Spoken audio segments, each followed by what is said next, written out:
ಹೋಗ್ಲಿ ಬಿಡ್ಲಾ. ಬಿಸ್ನೆಸ್ ಎಲ್ಲ ಲಾಸ್ ಆಗಿ ಮನೆ ಮಠ ಎಲ್ಲ ಮಾರ್ಕೊಂಡು ಬೀದಿಗೆ ಬಂದಿದ್ದೀವಿ ಚಿನ್ನು. ಈಗ ಅವ್ರ ಕೈಯಲ್ಲಿ ಕೆಲಸ ಕೂಡ ಇಲ್ಲ. ನೀವು ಇಲ್ಲಿಗೆ ಬಂದು ಒಳ್ಳೆ ಕೆಲಸನೇ ಮಾಡಿದ್ರಿ. ಸ್ವಲ್ಪ ದಿವಸ ಅಷ್ಟೇ ಚಿನ್ನು, ನಾವು ಮತ್ತೆ ಬೇರೆ ಕಡೆ ಮನೆ ಮಾಡ್ತೀವಿ. ನಾನು ನಿಮ್ಮ ಅಕ್ಕ ಕಣ್ಚೋಟ, ಇದು ನಿಮ್ಮ ಮನೆನೇ ಕಣ್ಲಾ. ನಿನಗೆ ಇಷ್ಟ ಬಂದಷ್ಟು ದಿನ ನಿನಗೆ ಆರಾಮಾಗಿರು. ತುಂಬ ಥ್ಯಾಂಕ್ಸ್ ಚಿನ್ನು.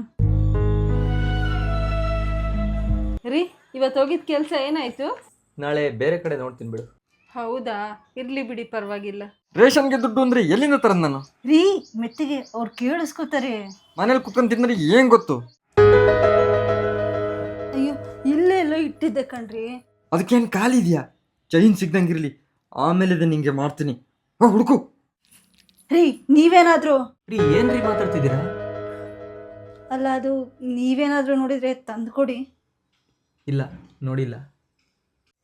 ರೀ, ಚೈನ್ ಸಿಕ್ತಂತೆ, ಅಲ್ಲೇ ಬಿದ್ದಿದೆ ಸೈಡಿಗೆ, ಇವರೇ ನೋಡ್ಕೊಂಡಿಲ್ಲ.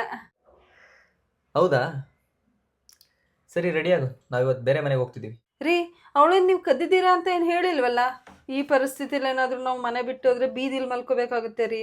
ಸ್ವಲ್ಪ ಯೋಚನೆ ಮಾಡಿ. ಹೌದು, ಬಾಯಿ ಬಿಟ್ಟು ಹೇಳಿಲ್ಲ ನಿಜ, ಆದರೆ ಅವಳ ಕಣ್ಣುಗಳಂತೂ ಸುಳ್ಳು ಹೇಳಿಲ್ಲ. ರೀ, ನೀವೇನಾದ್ರೂ ಏನು ಗೊತ್ತಾ ದೀಪಾ, ಕೆಲವೊಮ್ಮೆ ಉಪವಾಸ ಇದ್ದು ಬೀದಿಲಿ ಮಲ್ಕೊಂಡ್ರು ನಿದ್ದೆ ಬರುತ್ತೆ, ಆದರೆ ಅಪವಾದ ಹೊತ್ಕೊಂಡು ಚಿನ್ನದ ಅರಮನೆಯಲ್ಲಿ ಇದ್ರೂ ನಿದ್ದೆ ಬರಲ್ಲ. ಸರಿ ಬಿಡಿ, ನೀವೆಲ್ಲಿರ್ತೀರೋ ಅದೇ ನನ್ನ ಅರಮನೆ.